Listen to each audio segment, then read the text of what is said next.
আসসালামু আলাইকুম।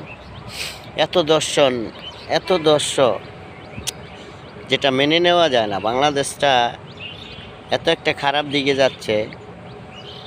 মাননীয় প্রধানমন্ত্রী শেখ হাসিনা একটা কথা বলেছিলেন যে আমি তো 17 বছর দেশ শাসন করেছি, আমাকে তো মানুষ দেখেছে, এখন একটু জামাত শিবিরকে দেখুক।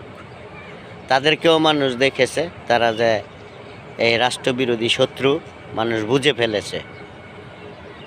তারপরে বলেছিলেন বিএনপি সরকারকেও মানুষ একটু দেখুক।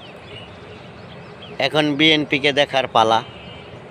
বিএনপি সরকারকে দেখতে দেখতে মানুষ হয়তো নেগেটিভ চিন্তাভাবনাও করতেছে। আমি মনে করি এই বিএনপি সরকার আওয়ামী লীগ সরকার থেকে ভালো করবেন। যদি না পারেন তাহলে বাংলাদেশের মাটিতে উনি কলঙ্কিত হবেন। আমি যেটা বলতে চাচ্ছি, বিএনপি সরকার থাকাকালীন এত ধর্ষণ, গরিব মানুষের উপরে অত্যাচার, লাঞ্ছিত কেন করছেন ভাই আপনারা? এটা কি আপনারা দেখেন না? 71-এর যুদ্ধের রাজাকার পাক বাহিনীর ভূমিকা পালন করলে তো এই রাষ্ট্র সুন্দর মতো পরিচালনা করা যাবে না। প্রশাসন সঠিকভাবে পরিচালনা করতে হবে, সঠিক নেতৃত্ব দিতে হবে। এই রাষ্ট্রটার উপরে এরকম একটা অবস্থা হয়েছে যেটা মানুষ ক্ষতির দিকে যাচ্ছে। কেন আপনারা কি এগুলো চোখে দেখেন না? আপনারা কি তুলা দিয়ে বসে রয়েছেন কানের ভিতরে? প্রশাসন শক্তিশালী করে এ বাংলার মাটিকে সন্ত্রাসীদেরকে রুখে দেওয়ার ব্যবস্থা করেন।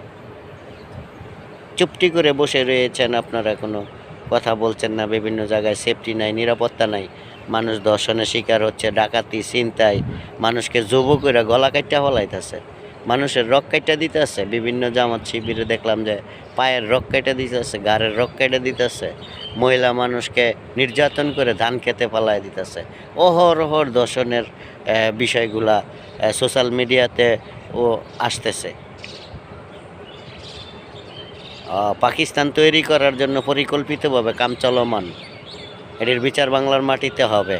ওয়েট করেন, আপনাদেরকে দেখার জন্য সকলেই চিন্তা ভাবনা করতেছে যে আগে দেখি কি হয়। যখন দেখবেন যে ওয়াল পিঠের সাথে ঠেকে গেছে, তখন দেখবেন যে গাতার থেকে বেরিয়ে আইতেছে তৃণমূল পর্যায়ে মানুষ। মাঠে নেমে গেলে তখন আর রোকা সম্ভব হবে না। তখন বুঝবেন 12 মাসে কয়দিন, তখন বুঝতে পারবেন। যদি খালি সোচ্চার না হন।